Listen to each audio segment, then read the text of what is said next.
Hi, very good evening to all of you. And for those who have joined from different parts of the world, a very good morning or good afternoon. We are here today to listen to two very dynamic speakers, and we have our lead coordinator, Mehek, who's going to moderate this session. Without taking too much time, I would just like to share that as an initiative which is supported by Empower T1D and Tie Up, every month we bring very interesting sessions to you all. Now, these sessions are also backed by scientific knowledge as well as some interesting topics which are focused towards type 1 diabetes, awareness, and education. With this, I hand over to Mehek. We have today Gary Shiner and Cheryl, who will be our speakers, and the topic for today is befriending carbs. Without taking too much time, over to you, Mehek. Thank you, Riddhi. Thank you so much for the wonderful introduction. Good evening, everyone. I am Mehek this side, living with type 1 diabetes for 17 and a half years and a certified diabetes educator. Before I introduce two of my wonderful speakers for the day, I would like to share a small case study with you all. A 15-year-old boy was on 780G, the best technology one can have. After 6 months of being on 780G, he came to me and said, my HbA1c is still 10. On interrogating him further, I came to realize he doesn't know carb counting and uses fixed dosage on insulin pump. This was an awakening moment for me. Even the best of the technology fails if you don't know the basics of management. And today, to help you learn or revise the basics of carb counting, we have among ourselves two of my most amazing mentors. We'll start with Gary. So first I'll introduce Gary. Gary Shiner is from USA, is my inspiration to start my own setup and has always been there to guide me through ups and downs of my setting up journey. Gary is owner and clinical director of Integrated Diabetes Services, a practice specialized in intensive insulin therapy and advanced education for children and adults. Gary has been certified diabetes educator and a specialist since 1995. Wow, I was just 4 years back then. And Gary has lived with type 1 diabetes since 1985. So Gary has truly witnessed the journey of changes and growth in the field of diabetes treatment. Gary was named 2014 Diabetes of the Year by the American Association of Diabetes Education. He has written 7 books, including my favorite book. This book is my guiding light, Thriving, Think Like Pancreas, a practical guide to managing diabetes with insulin. Every time, if there is one book that is open on the back of my notes, is this book. I always have it on my screen on. And Gary has been an active volunteer for several organizations, including JDRF, ADA, Diabetes Sisters, and the Diabetes Link. So now, before I hand it over to Gary, I would also like to introduce my next mentor from India, Cheryl S. Salis. People know her as a dietitian, but very less people know the impact she has made in field of type 1 diabetes. One of the first to fight to bring concept of carbohydrate counting in India, and has always stood for the change in field of diabetes treatment. Cheryl is director of Nurture Health Solution, author to Diet in Diabetes Simplified, which helps you learn about Indian food. She's a registered dietitian, certified diabetes educator, and she is certified on so many things: insulin pump therapy, sports nutritionist, onco nutrition. I am glad that I have been under her mentorship. She's a lead special interest group in nutrition. She handles lead as a lead special interest group in nutrition on ISPAT, that is International Society for Pediatric and Adolescent, and also runs as a core committee Ideal Diabetes Educator Program. So now with this, I hand it over to Gary. Gary, over to you, please. Oh, thank you, Mac. Telling me that you were 4 years old when I became certified makes me feel like a very old man. I want you to know that you really gave me that special feeling this morning, just what I needed to get going today. I'm kidding. I'm kidding. I guess with experience, you gain a little bit of knowledge along the way about this. And my book, Think Like a Pancreas, is sort of a Bible that's used here in the States for people who are on insulin. But I wrote a second book called The Ultimate Guide to Accurate Carb Counting. And, the reasoning behind this is, when I was diagnosed, we used to follow something called an exchange diet. And the exchange diet meant that you just ate certain numbers of items from different categories and try to match that to the insulin you were having. But since then, since back in the 1980s, we've learned the role of carbohydrate that it plays in glucose management. So now what we do is we match the insulin to what's eaten instead of trying to match what you're eating to your insulin. So it provides us a lot more freedom and flexibility. And for people with type 2 diabetes, it's also very important to keep a general watch on how much carbohydrate is consumed to keep the pancreas from becoming overwhelmed. Even if someone's not taking insulin and their pancreas is making insulin, we have to manage the carbohydrate intake to keep glucose levels well managed. So I'm going to turn on the share screen because I do have some slides to share with you. Let me get this started. Slideshow. There we go. Actually, let's follow this.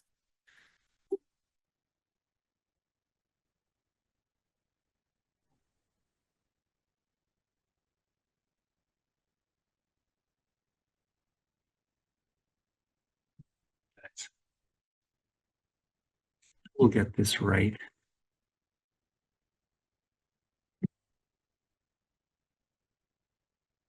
There we go. All right.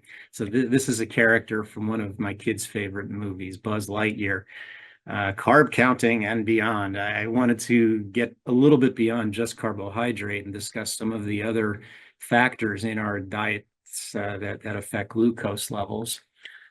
So learning how to match insulin to the amount of carbohydrate consumed definitely has its advantages. It helps to minimize the frequency of both high and low glucose levels. It takes away the stigma about certain foods being off limits, because if we can match the insulin to what we're eating, we can manage glucose levels quite well. And it provides a lot of flexibility in terms of the meal and snack portions and quantities and types of foods that we're able to have. And I don't recommend people go out and eat this frozen tundra item that you can see in the bottom right, but it just shows you the freedom that we can have to have a relatively normal diet and enjoy the things that we prefer. So this is an important statement. Carbohydrate is the nutrient in food that raises blood glucose levels the most and the fastest by far. And this is just a general schematic showing the impact of different nutrients. Carbohydrate converts into blood glucose completely. The only exception here is fiber, which we'll talk about in a little while. But all of the carbohydrates that we eat turn into blood glucose fairly quickly, usually within a few hours. There's another type of carbohydrate called sugar alcohols. And these aren't found in many foods, but where they are found, they are a carbohydrate. They don't digest completely, though, so they only raise blood sugar partially. With protein, and we'll discuss in a little more detail, we may sometimes see protein convert to glucose, but that's primarily when people are following very low carbohydrate diets. And fat does not directly raise glucose, and we'll discuss this in more detail as well, but it can cause insulin resistance, which in turn can cause glucose levels to rise. So let's meet the carbohydrates, and we break these into two categories: simple sugars and complex starches. The simple sugars that are listed here, things like fructose, dextrose, lactose, and so on. There are also a number of what we call flavored sugars: maltose, high fructose corn syrup, honey, etc. These are simple carbohydrate. They're made of just one or two molecules, and they're found in sweet foods. It's not difficult to envision the kind of foods that contain simple sugars. Things that taste sweet generally contain a considerable amount of simple sugar. Now, starches are just like long chains of glucose molecules that are linked together. And they come in two different varieties. There are straight chains, which line up like a train on a track. And then there are branch chains, which are like a tree with limbs going out in strange directions. Later on, we're going to discuss the role of the type of carbohydrate in terms of how quickly it digests. There's a term glycemic index that we'll use. And interestingly, we find that the branched chain carbohydrates break down a lot faster and raise the blood sugar more quickly. And you can envision that digestive enzymes have an easier time getting in and breaking down these into individual glucose molecules. The straight chain starch is packed together very tightly, and they're more resistant to digestion because they're nice and neat. They can pack together very easily. So I never quite understood, why is it that something like beans or pasta should take so long to digest, whereas potato digests so quickly. And it has to do with the type of starches, the type of complex carbs that they're each made of. The foods that contain starch, potatoes, rice, pasta, cereals, these are the typical things, but also a lot of snack foods, things like chips and pretzels, and most things that American foods that we eat for breakfast are pretty high in complex carbs as well. But consider that whether you're starting out with simple sugars or complex carb starches, eventually their fate is that they become glucose in the bloodstream. So if something starts out as a fruit sugar, fructose, eventually it'll convert into glucose. If it starts out as a big complex starch, it's going to turn into glucose. So glucose is the energy form that most of our body cells use for fuel. So that's sort of the currency in the bloodstream, the energy that's circulating and nourishing our body cells is glucose. I mentioned before the exception with the carbohydrates. The fiber is a type of carbohydrate, but it's almost completely resistant to digestion. It'll pass through the stomach and the intestines unprocessed, so it doesn't contribute to a blood sugar rise or calories in a person's diet. And there's also the issue of timing. Some carbohydrates digest faster than others.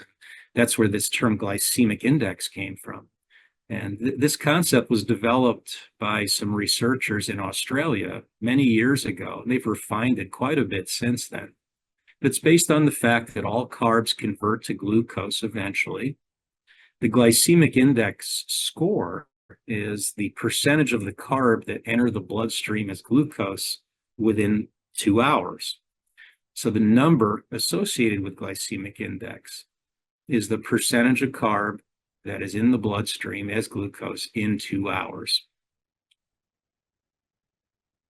Now think of it this way. Something that has a high glycemic index value would look like that red line where you see most of the carbs, almost all of it, within the bloodstream in a 2-hour time period. A medium glycemic index food is partially digested within 2 hours and has raised the glucose. And a low glycemic, which would be represented in blue, has just begun to convert to glucose in that 2-hour period. So as an example, I'll take pasta, which is a relatively low glycemic index type of carbohydrate. It has a GI score of 37. Granted, it'll depend somewhat on the type of pasta, whole grain or not, whether it's cooked a lot or a little. There are things that affect it. But pastas in general tend to take a while to convert into blood glucose. With spaghetti, the average score is about 37. So only about 37% of the carbs in pasta have converted into blood glucose in the first 2 hours. The other 63% is going to kick in after that 2-hour period. So is pasta high in carbs? Yes. There's a lot of carbohydrate in pasta, but it's a carb that is slow to turn into blood sugar. That's what glycemic index tells us. And I don't go through and memorize long lists of numbers because there's a lot of individual variance within these. I just try to remember general categories. Foods that process and raise the blood sugar slowly include pasta. It includes legumes, things like beans, nuts, peas, salad vegetables. Most dairy products. And that's just because lactose takes a little bit of time to convert into glucose. And here's one you'll love: chocolate. Very high fat foods also take longer to raise the blood sugar because gastric emptying is delayed by the fat. The fast stuff are things like breads, crackers, snack foods, potatoes, rice, cereals, and sugary candies. Those generally take very little time to convert into blood sugar and cause the glucose to spike pretty quickly. So the big question then is, if all the carbs turn into glucose eventually, why do we want to think about the speed with which it does so? Why is glycemic index important? Well, there's a number of reasons. First off, satiety. Foods that are very high on the glycemic index, like potato chips, for example, they don't satisfy us. They don't fill us up. We tend to be hungry right after eating them and want to eat more, which is not healthy for anybody. Low GI foods tend to be more satisfying and filling, and we don't eat as much of them.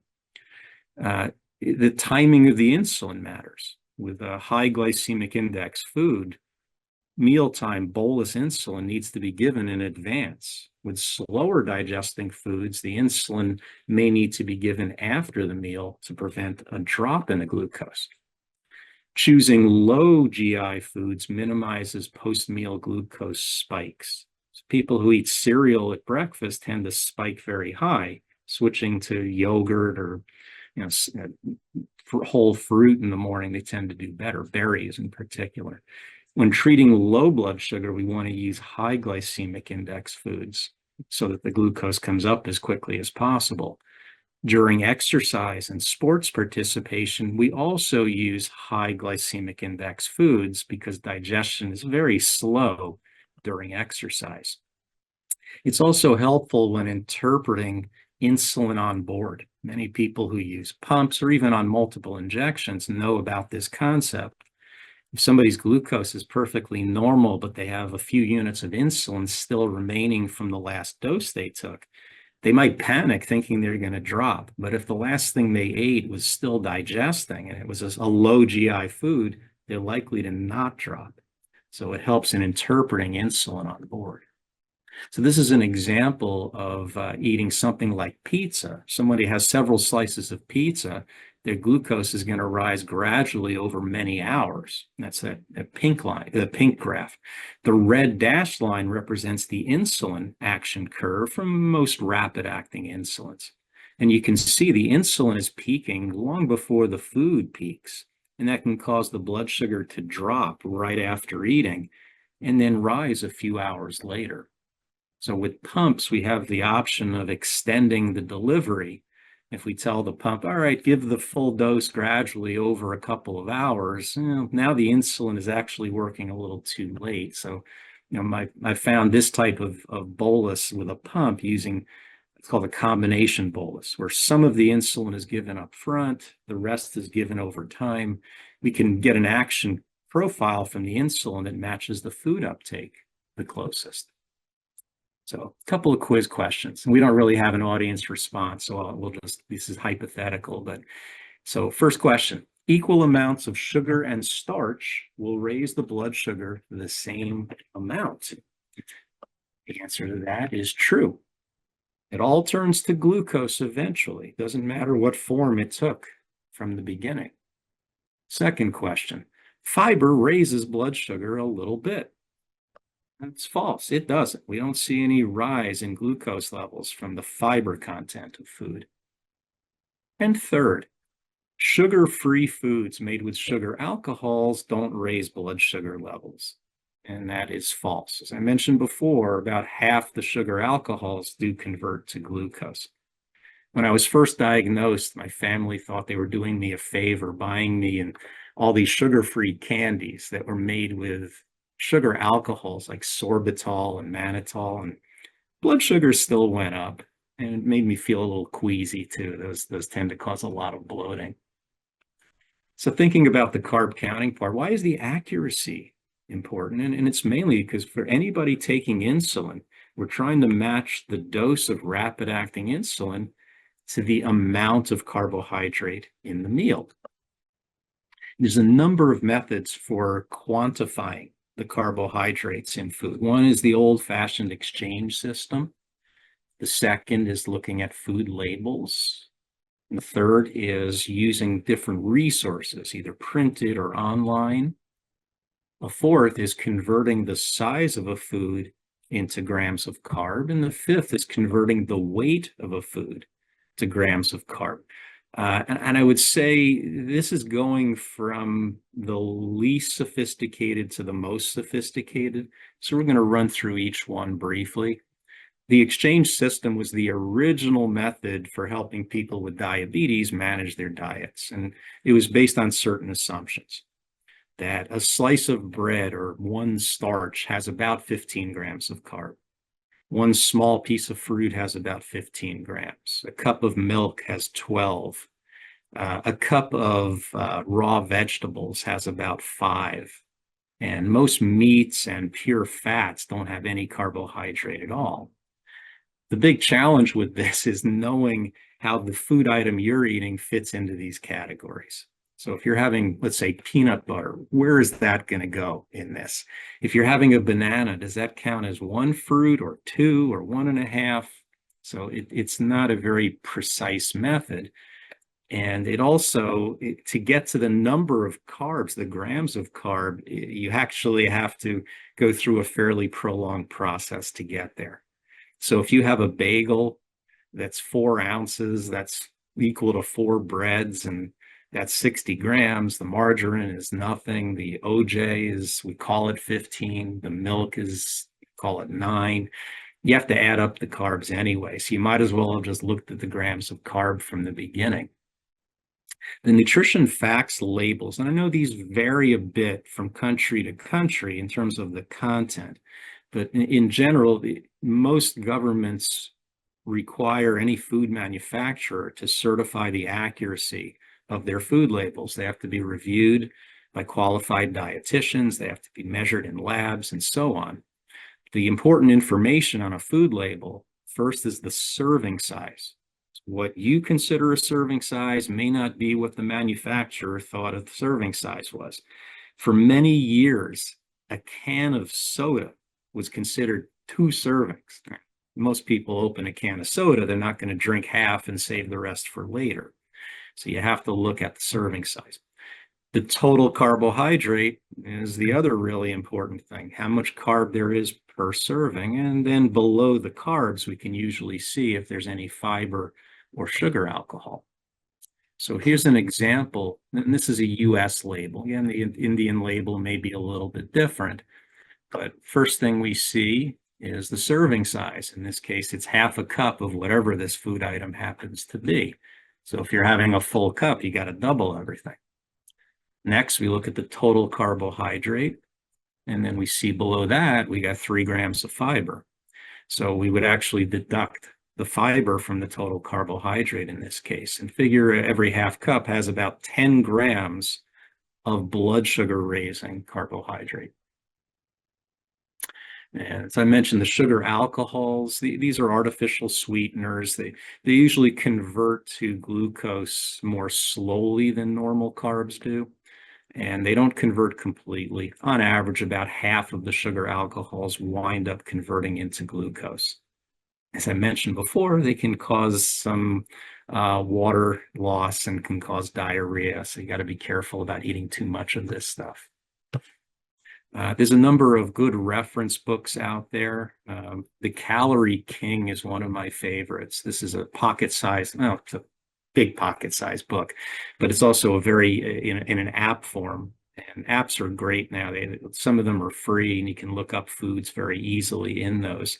And these are useful when you don't have a label. Fresh produce items, fruits, vegetables, baked goods, most ethnic foods, and just about any restaurant food. You don't serve you a meal at a restaurant with a label. It's just not there. I know in the States, in some cases, they require the menu to include some of the nutrient content. And it's scary when they do it. Really, people look at that, they see, oh my God, there's like 1,900 calories in this one item. I think they avoid it. But typically restaurant foods don't have labels associated with them. So being able to go to an app or a book is very helpful. In the US, the US Department of Agriculture has a fairly extensive database of food items. The Calorie King is a free app that anybody can use. And most food manufacturers and chain restaurants have listings online of the carb content of their items. The next method, and this is my personal favorite method, is called the portion estimation approach. You can use your fist as a measuring tool. Most women's fists are about a 1-cup portion. Most men is anywhere from 1.5 cups to 2, depending on the size of their fist. A baseball is about a 1-cup portion. You can also use a spread hand from thumb to pinky. It's usually about an 8-inch diameter. A palm is usually about a 4-inch diameter. And we can convert these portion sizes of food into a rough estimate of grams of carbohydrate. So for example, potato is about 40 grams per cup. Doesn't matter if that potato is baked, boiled, fried, hash brown, mashed, whatever. It's going to be pretty close to 40 grams a cup. So if you just need a good close estimate, you can just say, all right, I've got about 1.5 fists. That's about 60 grams, and go with that. So just about any major category of food, you can estimate, you can get a pretty good carb estimate based on items in this list. So you'll notice that fruit is about 20 grams per cup. So here's an example of a piece of melon. And again, we're only going to be considering the portion we actually consume. We're not going to be considering the rind. But that's a woman's fist, which would be about a 1-cup portion. And it's a little bit more than a cup of fruit. So we would call that about a 25-gram portion of cantaloupe. Popcorn is about 5 grams a cup, and a can of soda is 1.5 cups. So here we're looking at about 3 cups of popcorn. So that's roughly 15 grams. And cereal is about 25 grams a cup. And that 8-ounce milk carton is exactly 1 cup. So we're looking at about 1.5 cups of cereal, and add the cup of milk to it, and we can get a pretty close estimate of the carb content. And this is the kind of thing where people have to practice. What I like to do is estimate and then look at the label and see how close I get. It gets you pretty good at making estimates just by eyeballing things.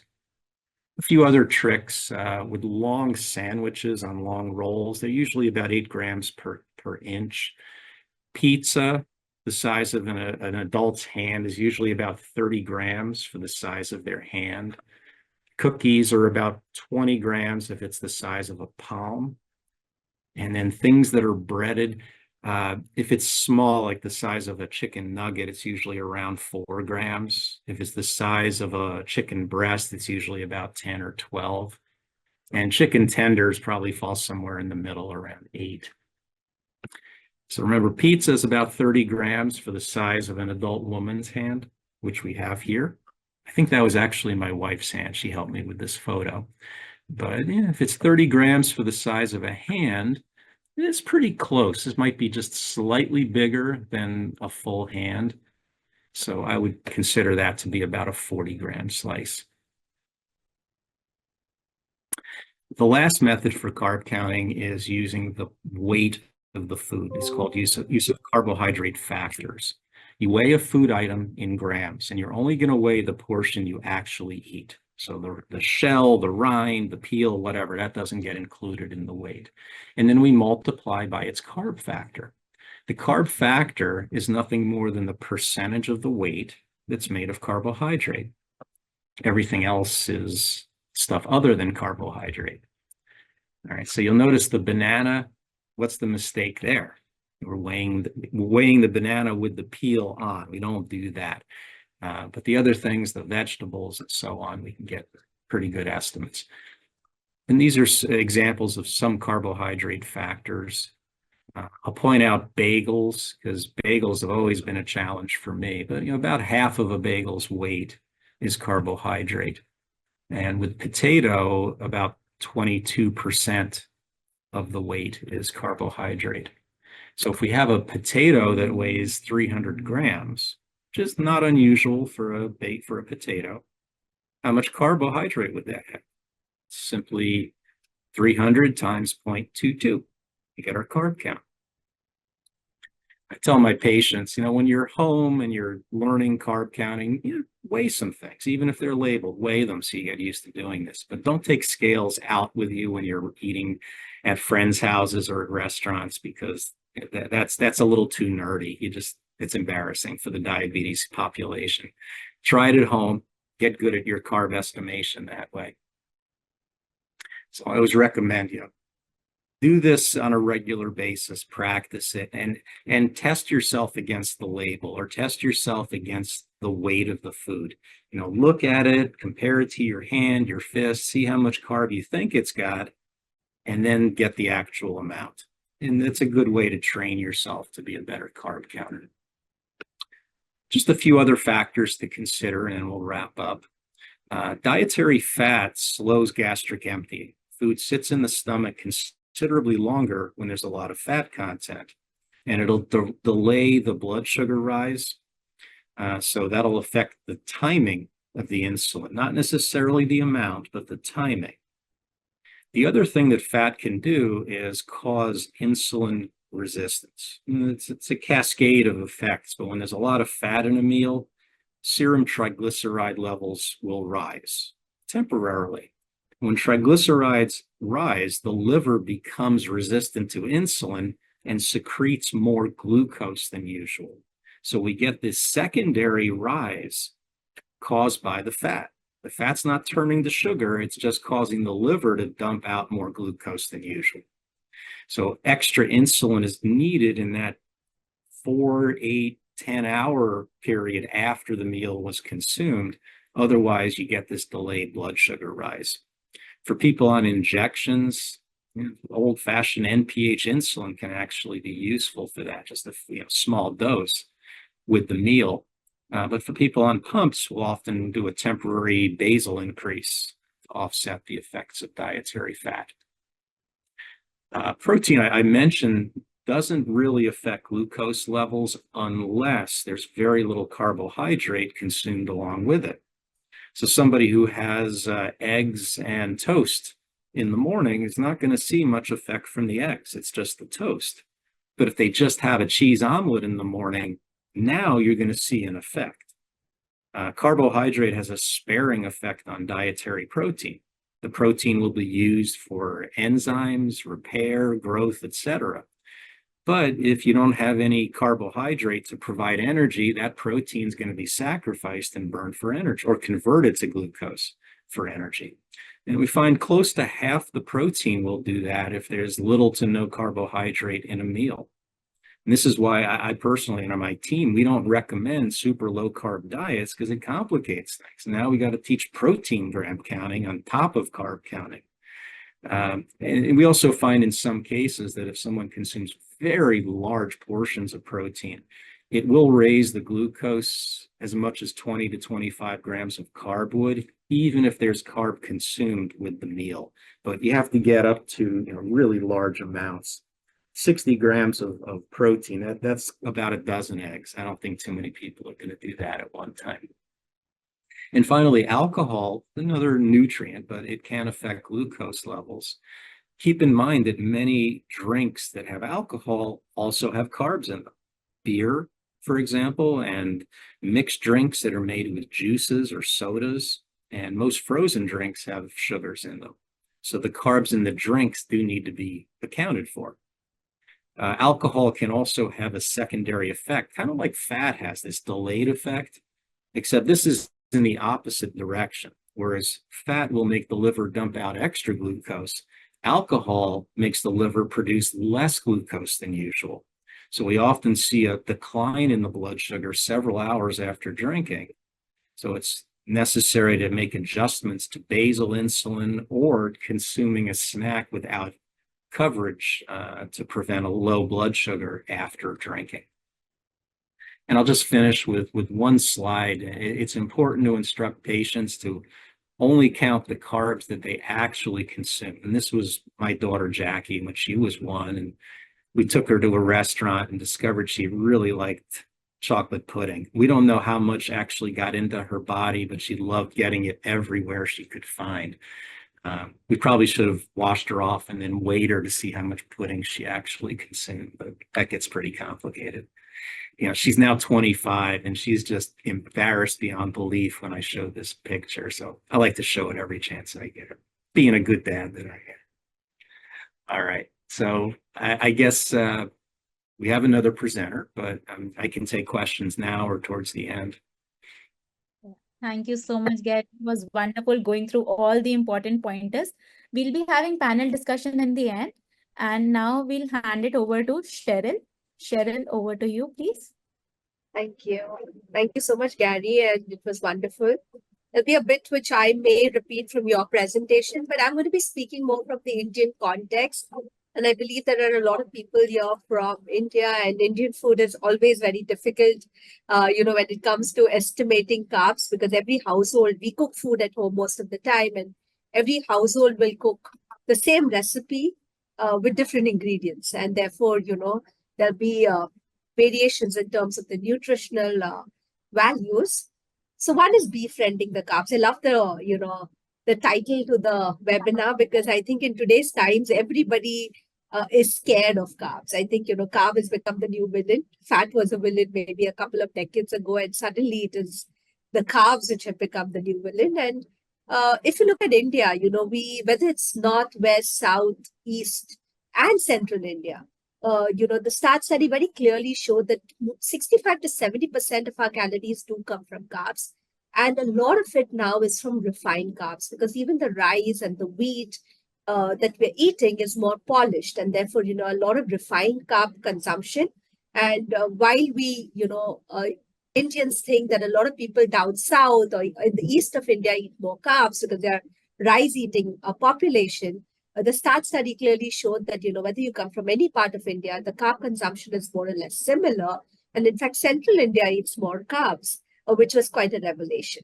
And again, because the carb quality is definitely more refined, therefore it does impact your postprandial blood glucose levels.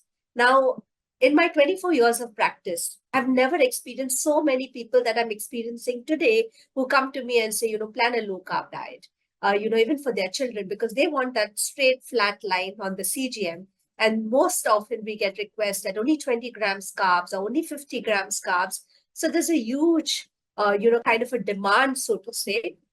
So should we go low carb or no?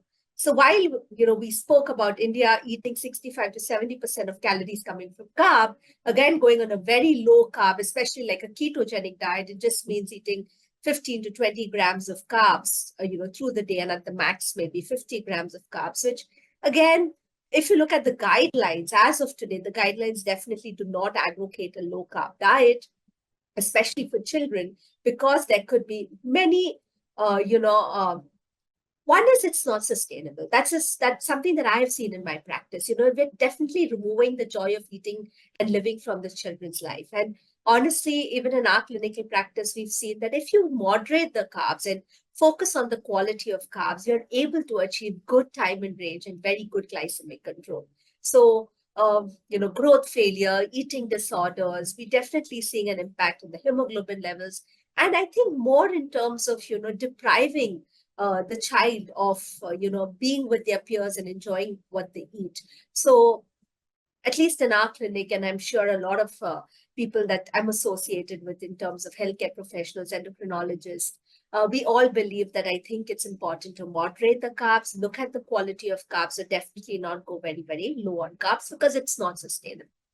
Now, very important, again, when we're looking at our population is starting from the basics, which foods have carbs, because so many times I have people who come and tell me oats doesn't have carbs. They've switched to eating oats, or they've switched to eating ragi, or they've switched to eating dals, and they say, oh, we are on a low carb diet, or we are on a no carb diet.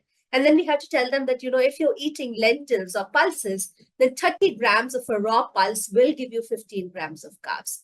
Then you have your, today a lot of people offer yogurt because we know that, yes, protein is good, but the kind of yogurt that's available in the market also has sugar in it. So, you're also getting the carbs from there.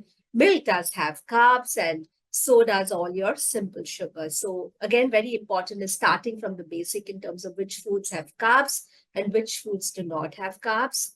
Then, like Gary clearly mentioned, looking at the quality of carbs. So one is we would focus at quality and quantity, just not quantity. A lot of kids tell me, Maggie noodles or just noodles, they're healthy, or they have the same carbs as much as a chapati or rice would give me. Then why are you telling me not to eat, the refined flour noodles? And I would tell them that, you're not really having the nutrients that are required because it's stripped off all the essential nutrients, and therefore it's very important to look at quality.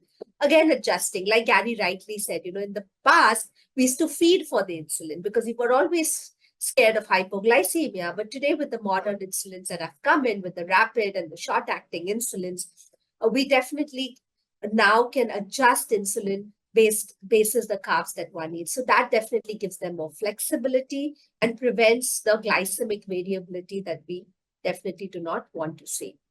So there are various methods like Gary spoke about in terms of carb counting, but very important is all carbs are not the same. Sometimes people come and tell us that yesterday I had a bowl of rice flakes poha, and it had a different impact on my glucose level versus a paratha versus a green gram pudla or a chilla that we say. So why is my blood glucose levels fluctuating even in spite of having the same amount of carbohydrate? And therefore we know that all carbs are not same, and every food will elicit a different glycemic response. So again, healthy carbs versus the unhealthy carbs. So again, the more processed, today we're talking about dress up your carbs. So don't eat your carbs naked, dress it up. So dress it up with protein, dress it up with fiber, dress it up with healthy fats, so that we help in delaying the gastric emptying, improving satiety, and definitely improving the postprandial blood glucose levels.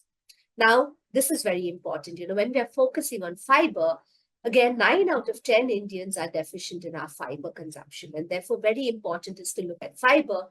And especially in today's modern times where, our meals have also become more or less like snacks. A lot of people, especially at dinners, are eating snack meals. And that's what we call a snackification of meals. So while that's okay to do, but very important is to remember to make sure that we're meeting our nutritional requirements, whether it is carbs, protein, fat, fiber, as well as our micronutrients. So dietary fiber, again, when we're looking at soluble fiber and insoluble fiber, so definitely focusing on fruits with skin, eating more, unpolished grains, your beans, lentils, etc. So that will give us the good soluble as well as the insoluble fiber, which also acts as a prebiotic. The fructose, a lot of people switch from glucose to fructose. And today we know that fructose is the hidden culprit, whether it is for your triglycerides or uric acid going up. And especially most of the packaged foods, especially our cereals, our juices, they have high fructose corn syrup because it's more economical as well. But high fructose corn syrup is rapidly absorbed. And we know today that fructose is more lipogenic than glucose. And therefore we have to keep a watch on reading food labels and look for high fructose corn syrup. Then comes glycemic index and glycemic load. Gary has already covered it. But again, when we're looking at our Indian foods, there are so many factors which will impact the glycemic index of the meal, right from fermentation. A lot of our recipes are made from fermented batter, whether it's idli, whether it's dosa or a dhokla, and therefore it will elicit a higher response because fermentation makes the nutrients more bioavailable, but it also makes the glucose more available. And therefore, the glycemic index of an idli or a dosa or a dhokla, for that matter, will be higher. And therefore, again, we have to look at how are we going to bolus for these kind of meals. The timing of bolus also becomes very, very important. Then comes your long grain rice versus your short grain rice. Amylose versus amylopectin, because a food which contains more amylose will have a lower glycemic index compared to a food which has more amylopectin. Again, ways of cooking. Moist heat cooking will actually increase the glycemic index compared to dry roasting. And your whether it's your cereal, how coarse the cereal grain is or your grain is. The coarser the cereal or the coarser the grain, the glycemic index will be lower. Whereas if you're going to convert, for example, from wheat to a broken wheat to a semolina to a refined flour, automatically you will see the fiber content goes down and therefore the glycemic index goes up. So there are a lot of factors which will influence your glycemic index. I've taken few examples. So this is from the recent National Institute of Nutrition ICMR 2024 guidelines. If you look at a wheat chapati, because again, in our country, most of our population, especially in certain belts of India, we do eat our rotis, we love our rotis. So if you look at the glycemic index of our wheat roti, it is 65.66, which is high glycemic index. But if you add, a lot of people will mix cereals or millets with cereals and, make their roti, especially once they know that they have diabetes, they will switch to eating a different grain. But however, if you combine cereal with a pulse, one is that it becomes a good quality protein, because what is lacking in a cereal is there in a pulse, and what is lacking in a pulse is there in cereal in terms of amino acids. So it becomes a complete protein. Again, this is as per the NI and ICMR data, when you mix wheat with chana dal, which is gram, automatically the glycemic index comes down. And again, if you mix it with barley, you add barley, and barley is an ancient Indian grain, even mentioned in Ayurveda. It's got beta glucan, which is a good fiber. It's also a good prebiotic. So again, the glycemic index comes down. So nothing fancy that you need to do. You don't really need to go and buy expensive attas from the market. This can be easily done at home. And it's something that can be implemented by the entire family. Because again, we cook our meals as a family, and we should insist that everybody in the family follows a healthy eating pattern. Then we come to rice. Again, we're a rice-loving country, and especially when the diagnosis of diabetes happens, the first thing that comes to mind is, oh my God, do I have to give up on rice? And yes, the most commonly used rice does have a high glycemic index. Brown rice does have a lower glycemic index, and so does the Indian basmati. But again, it depends on convenience, the cost, etc., etc. So one important instruction that we would give is to use unpolished rice, the parboiled rice. Today you do get red rice, the long grain rice, and cook rice al dente, not completely mashed, because that will have a higher glycemic index. I would encourage you to go and read this paper, which was written by Dr. Anju Vidmani, Dr. Meena Mohan, Dr. Leena, and team with Dr. Kareen, where we've actually, spoken about reinforcing traditional Indian food practices back into our kitchens. So, very simple, use hand-pounded rice, use old rice. I never understood till I learned nutrition that why my grandmother always looked for old rice, because when you have old rice, it increases the amylose content in the rice and therefore lowers the GI. Again, certain recipes where we add tamarind, tamarind rice, lemon rice. There's something in Maharashtra which is called fodni chabat, which is like a overnight the rice that remains, you keep it in the fridge, and next day you give it a nice tadka with some peanuts and vegetables, and it becomes like a masale bhat. So all these, again, squeezing lemon to meals, helps to improve the glycemic index, and of course, adding some amount of fat and protein. Then comes your lentil carbs. Lentil carbs are the slow release carbs. And again, if you look at our Indian diets, we are used to eating lentil carbs, whether it's your pulses, chickpeas, kidney beans, barley, oats. Again, very important to remember is when we're looking at oats, we should buy the rolled oats or the steel cut oats, because the instant oats are more polished and therefore will elicit a higher glucose response. So again, this is something that is there commonly in our kitchens. Sattu is so popular. And today it's become like a superfood, but certain parts of the country, sattu was a very, very commonly eaten food. Whether it's a sattu butter, like a drink that you have, or you add sattu to your parathas, etc. But today we know the value of this food, and it's again a good lentil carb. Resistant starch, again a good prebiotic, and resistant starch resists digestion in your small intestine, and it acts like fiber in your large intestine. So again, a lot of our foods have got resistant starch. And today we know that cooked and cooled food, especially when I'm talking to the eastern part of India, when I ask them to eat their pakala or panta bhat, in the olden days, there was no refrigerator. So what they would do is the cooked rice, they would put in an earthen pot, add some water to it. And in the next morning, they would actually add some curd or some dry fish, some onion, and have that. And today we realize that it's such a good gut-friendly food. Again, good resistant starch and a good pre-probiotic combination, which really works well. Millets. Last year, we celebrated the International Year of the Millets, and everybody switched their, grains with millets. So instead of rice and wheat, they started using millets. And today we have enough data to show that the millets that is available in the market is all polished millets.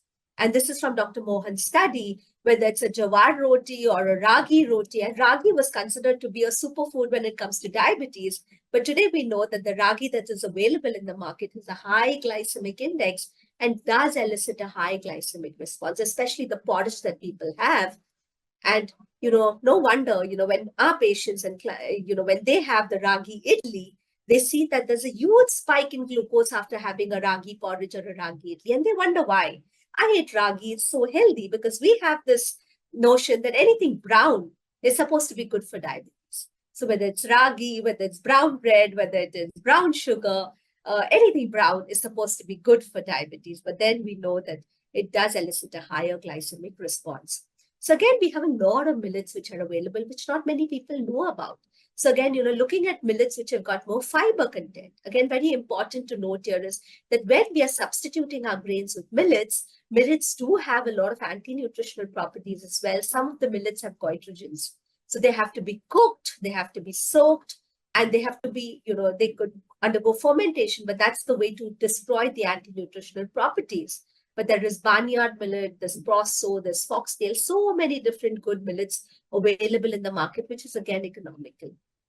Again, if you're looking at South India, this is again a study from Dr. Mohan's team, it's shown that white chickpea sundal or white pea sundal has actually a lower glycemic index compared to your other grains. So therefore, again, if you look at the NI and ICMR guidelines, it very clearly states that 45% of energy should come from cereals and millets, and 20 to 30% of cereals should be from millets, not more than that. So again, it shouldn't be a completely millet-driven, meal. It should have a mixture of cereals as well as millets. Now, how do I lower? I can't tell people that, okay, idli does have a high glycemic index, so don't eat idli. A lot of people get scared because the moment they have an idli, they see that the sugar spike is quite evident. I'm sure Mehak and Riddhi here will agree with me. And therefore, they're like, oh my God, we love idli. So what do we do? So again, just, cut down on the carbs. So what you do is you have, instead of having 4 idlis, you have 2 idlis, add sambar to it. So it becomes a good cereal pulse combination, add the vegetable and have it with the chutney. That way you achieve satiety, your blood glucose levels remain in range. And again, very important is to note down in the diary that after eating this and doing my insulin to carb ratio, what is my post-meal blood glucose level? So that the next time I know that I need to bolus a little additional for this meal. And how much in advance do I need to bolus? So these are very, very important things. I would really tell people don't eat, but definitely moderation is key. Now, these are some of the most commonly eaten foods in India. I've just put down some pictures. So, whether it's a thepla or a rice or a roti, and this is all there in our carb counting book. I'm going to show you the book as well. So again, bhakri, a lot of people think millets have very low carbs, but, most often we've seen that a roti, which is made out of millets, is thicker and bigger in size. And therefore, the carb count would be more. So this needs to be kept in mind. Again, most of our foods that people like to eat, especially with our children. So again, breakfast cereal, we have to watch because like Gary rightly said, the post-breakfast blood glucose levels will go up. And already if there is insulin resistance, children will need more insulin for this kind of a meal. So very important is to look at what glucose levels they wake up with. Pre-bolusing becomes very, very important, and it should be an occasional treat, again, keeping in mind the physical activity through the day. I've just put down some numbers, but this is all there in the carb counting book. Again, lentils, dals, very, very good because they have lentil carbs. Sambar with a lot of vegetables, again, good amount of spices, so very good for immunity as well. Sweet potato as well as potato. This is from our NIN data, which is available in India from the IFCT, that's Indian Food Composition Table. And this definitely varies from the other countries. Now, this is something which we commonly encounter. People will switch from sugar to jaggery or to honey, thinking that jaggery and honey has no carbs.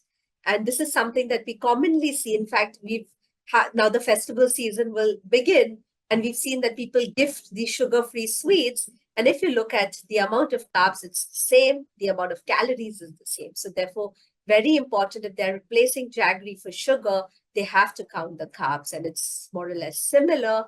Again, which of the foods have low or no carbs? So it's your vegetables, your non-starchy vegetables, your vegetable soup, making sure there's no cornstarch or any kind of a thickener to it, your buttermilk, rasam, dahi kadhi. All this becomes important is when we are doing carb counting. Again, like Daddy said, this is what the Indian nutrition food label looks like. So this is our nutrition label. Again, very important to they spell out the sugar separately. So, they mention the amount of sugar. So total carbs, in which how much of sugar, how much of dietary fiber, in which soluble and insoluble fiber. Sometimes they would mention sodium, but again, not always. So this is how an Indian food label would look like, and it's very important today because we have a lot of people eating out of packets. Decoding food labels and understanding food label reading is extremely important. Insulin to carb ratio. So this is how we would, and every individual will have a different insulin to carb ratio. While I'm at this, it's very important to also not get very worked up with carb counting, because you can never get 100% accuracy, especially with our Indian foods. And today we have evidence to show that plus minus 20% will really not make a huge impact. So, start in most of our regular foods. We can have a food diary or, note it down somewhere so that you know exactly whether you're doing the estimates right. Count, calculate your insulin to carb ratio. And again, it would vary, through the day. Some people will have higher insulin requirements in the morning versus in the evening, they would require a lesser amount of insulin. So this is just an example of how an Indian thali would look like, which is at home. So curd with bundi, and then you have a pulse and an aloo vegetable. Aloo is actually a potato, which in our country, we consider it as a vegetable. So a lot of people would not understand that, yes, this has got more carbs compared to our regular vegetable. So again, this is how we would roughly estimate the carbs. Again, the roti size would differ in every household, so therefore we do this exercise with our, with our children and their families in terms of estimating how many carbs in their roti. And once they get that right, then they know it forever that this is the amount of carbs. So for example, this meal has got around 115 carbs because it's got a lot of carbs. It's got rice, and it's got your roti, and it's got a potato vegetable, and it's got your rajma. So again, the amount of carbs is definitely on the higher side. So this child, for this meal, considering maybe it's a Sunday and they're eating a good meal at home, may require more insulin compared to maybe another meal which has got lesser amount of carbs. Again, these are the resources which is available in India. So we have a carb counting book. And again, we're working with Life for a Child and ISPAD, and we've developed carb counting books for different countries, India being the first, and now we've got one for Pakistan as well. We've got one for Mexico, Ecuador, and we've working now for Bangladesh. So, a lot of carb counting resources that are coming in, and it covers more or less, the commonly eaten foods in the country. So to conclude, carbohydrates are not a villain and must not be completely eliminated. Very important is to consider quality as well as quantity. Moderation is key, and a healthy meal plan, I would say, is at least 40 to 50% of energy coming from carbs and less than 5% coming from sugar. So thank you so much for your patience here. Thank you. Thank you so much, Cheryl ma'am. It was very interesting to hear both of you. And there was so much of revision, so much to reflect on. Wonderful. It is always wonderful to learn from both of you. Now we would like to open the floor for the questions. Team, do we have any questions?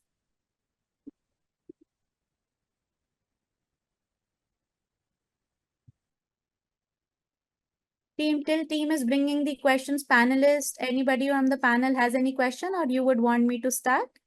Yes, Mehak, I think you can start. And I would just say that it was really insightful. And I think we've covered how to bolus and how to carb count for, from the west to the east, bringing so much diversity from pizza to pasta and roti and rice. So that was really insightful. I think the most important part is also to realize that, the theme is, as, both our speakers have emphasized, that, befriending the carbs is so important and not eliminating it. Even though you're living with type 1, all of us have realized how much of empowerment it gives us, understanding the topic, understanding carbohydrate and balancing the nutrition in detail, and, including it in your diet in a healthy way with the order of the meal, and how to actually not stress too much. That also is so important. So with that, Mehak, yes, please continue with the questions and the panel discussion. Okay, so I would like to start with one thing. Cheryl showed us a beautiful plate of complete meal. And this actually made me reflect on one thing that was happening. Kids these days, they want to have this proper thali where per meal they are having at least 100 to 120 gram of carbs.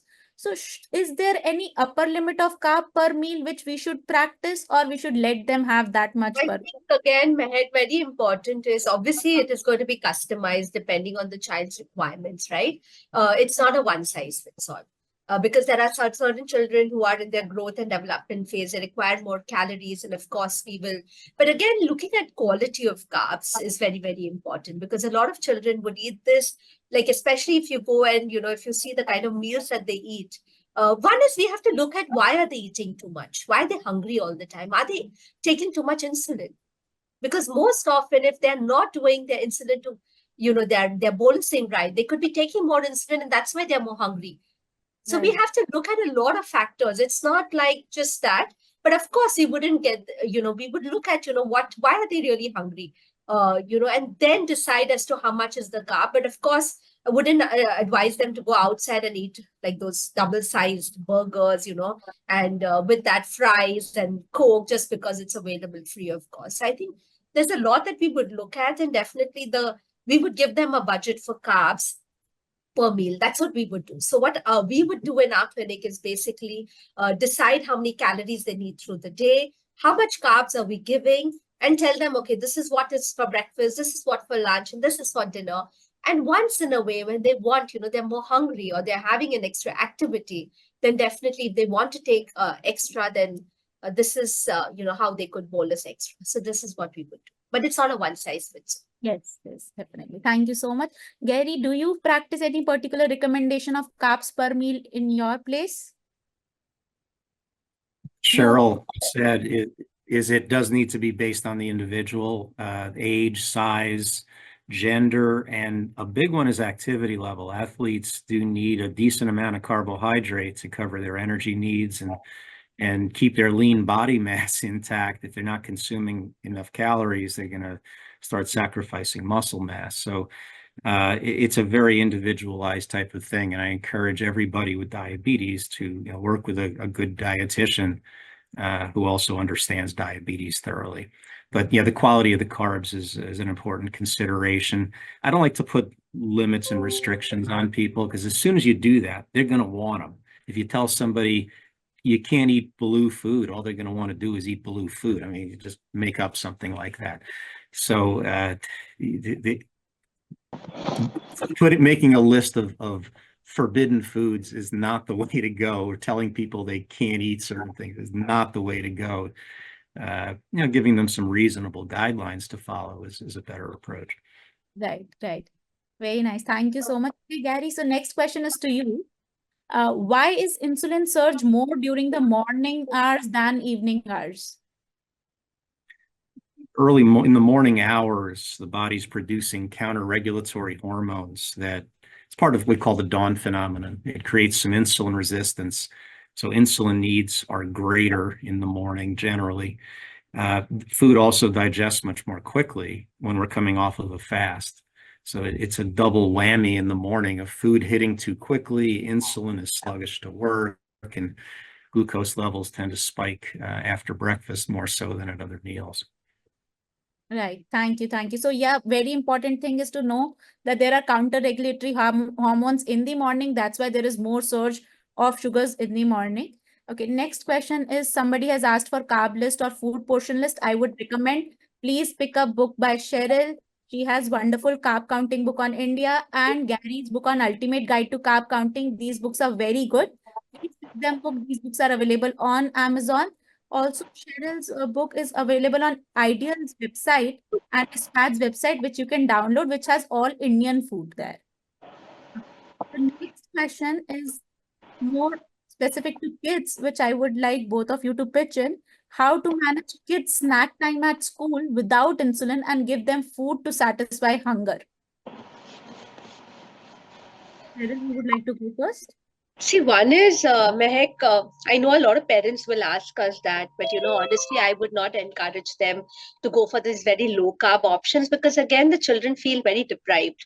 I would say that today, with the newer insulins and maybe the pumps, they should take a rapid acting insulin or a fast acting insulin and take a carb containing meal. Like today itself, I spoke to a parent, and the parent said that I was giving low carb options, but the child was not enjoying it and then eating from her friend's tiffin and then coming home with very high glucose readings. So that's not a solution for the long run. And I feel, one thing I always tell parents and the children is that what is missing in your body is insulin. So, how your body would produce insulin for any meal that you're consuming. And similarly, we just have to give the insulin. And Right. once you are able to convince them, I think then it's very easy. I think we should first try and have a conversation with them because I always believe that what we do today should be sustainable. And if Right. it's not sustainable, we should not encourage it. Very true. I like Very that approach, Cheryl. Thinking like a pancreas. That's what it's all about. Absolutely. I mean, this is what, because we have to get them to, befriend their diabetes. We need to get them to have a very positive association with food and not have the fear of food. And once in a way, they want to indulge in a pastry or, have something, definitely. And I would say, honestly, I'm not so much like now we had Ganpati. I don't know if Gary knows, but it's a very popular festival in India. And a lot of sweets etc are offered to the god, and people will go and make it into a different healthy varieties and all, and then people end up eating double, thinking that this has got no carbs, and then wonder why is my sugar going up. I say eat the real thing and eat it in moderation and be happy about it and bolus well for it, and that Yeah, is that the healthy way to go. relationship with food is Absolutely. critical. Eating disorders are more than twice as common in people with diabetes because of that, constant focus on food and sometimes an unhealthy relationship with food. And people learn that, well, if I don't take my insulin, I can eat whatever I want and I won't gain weight. So there's that manipulation that can take place. So the Absolutely. mental aspect, the healthy emotional aspect of food is really critical. Right. true. Very Because I'm seeing, the people, at least because I've like 24 years of practice now. So I've seen people who were there, the type ones, who were there when there was no, basal bolus regimen.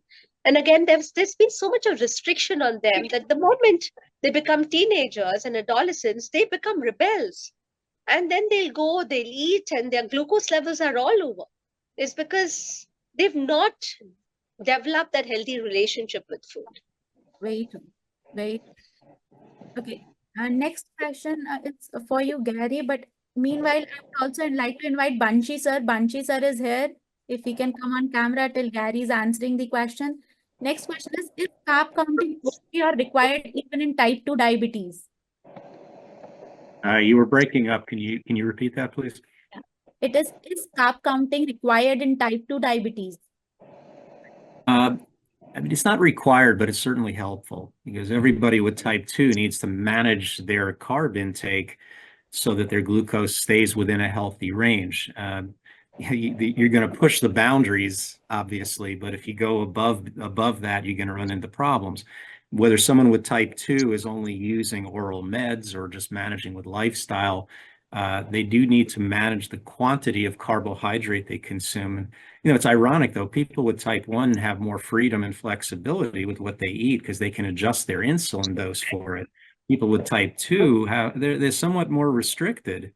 They go above their usual carb intake, they're going to run high.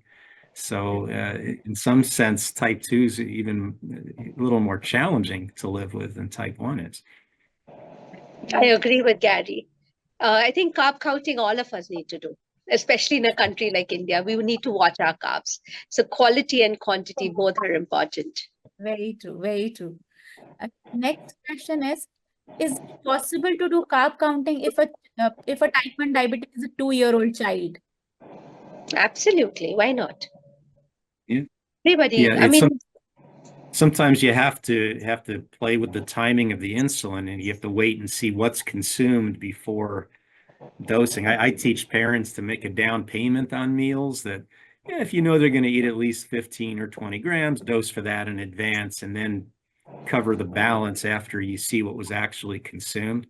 And if you do happen to give more insulin than what they ate, you can always compensate for it with a drink. You can give them a juice or milk to make up the difference. Right.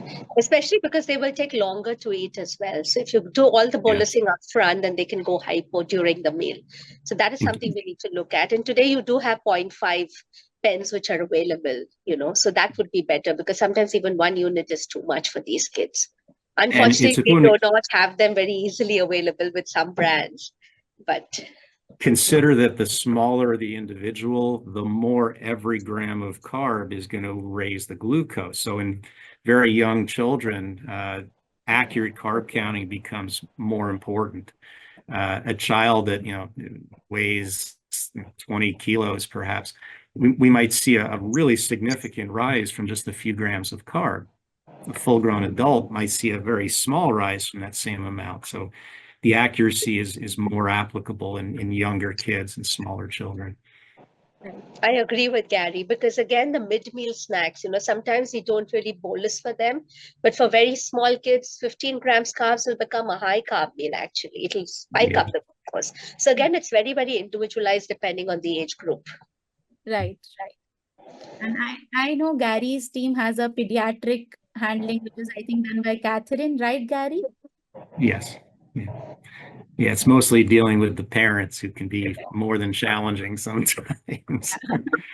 I heard from some of the Catherine's parents is dealing with, so I know they have very good experience with her. Okay, so next question is little tricky, which says that they want example of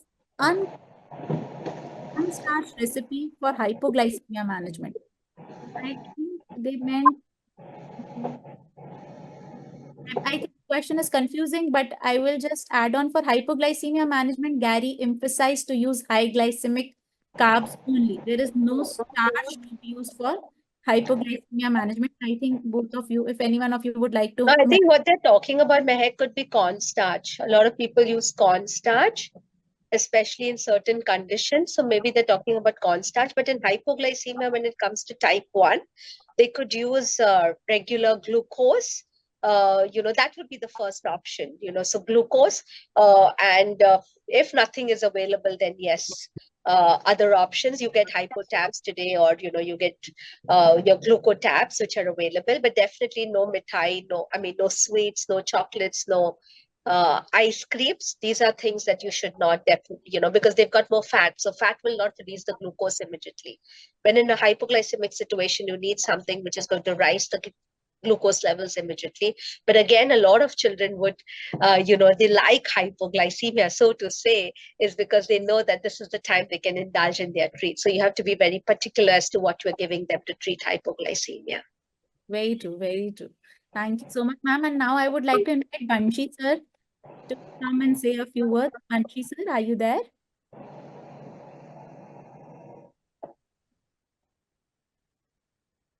Rutul sir? Manisha ma'am? Let him be online. Let's see. Yeah. Let me talk to him. Yeah, you would like to talk to Yeah, he wanted to inform something, but yeah, let him join if he is not there. He might be in another meeting. There is another meeting going on. So yeah. Manisha ma'am, are you there? Okay. So meanwhile, they're still joining in. Cheryl ma'am, just one thing. I hope you're not getting late. No, I think, what's the time? Actually, my laptop shut off. I don't know why. It just shut down. 9:45. Oh, I think we can wind up, right? Yeah, we'll just wait for Banshi sir. He wants to share something, but till then, if no, I guess we can go ahead, or we can close down the session. No Yeah, problem. I think we can. Yeah, we are done. We are done with all the questions. So now, and I turn it over to Dr. Rutul for winding up and sharing vote of thanks for both the speakers. So thank you very much, Gary and Cheryl, and special thanks to Mehek and Riddhi for running this show. A wonderful show. Thank you very much, Cheryl, for explaining Indian context of briefing carbs. So this is what we expected from you, that how to simplify the carbs, as your book simplifies everything. Especially, I give whenever I appoint any nutritionist in our clinic, when they come for the first time, I hand over your book for the first time every time. So thank you very much for everything that you have given to our society. Thank you very much. And Gary, wonderful explanation of carbohydrate counting and how exactly it can be useful to every different kind of patients. Thank you thank you everyone. And thank you everyone for joining, especially USV. And Dr. Manisha is also here if she wants to add something. Wonderful, lucid presentation by both the speakers, and we are really glad. And thank you from the entire team of Type 1 Up and Empower T1 for being here and sharing your expertise with us. And Cheryl, I have read your book, and I especially ordered it from Amazon. I must tell you this. And I'm really looking forward to read Gary's book also. So thank you so much, and we are really thrilled to learn more about you guys, and we are looking forward to have more sessions and learn more in simplified way of simplifying carbohydrate. Thank you so much. Thank you. It's completely our pleasure. And Gary, it was wonderful being with you on this platform. Thank you so much, Mehek, Riddhi, Dr. Rutul, and everybody, Dr. Sabu, Manisha, and the US. Good night. Good night, everyone. Yeah, bye. Yeah, good night. Thank you very much. Have a good day, Bye. Gary. Bye. Bye.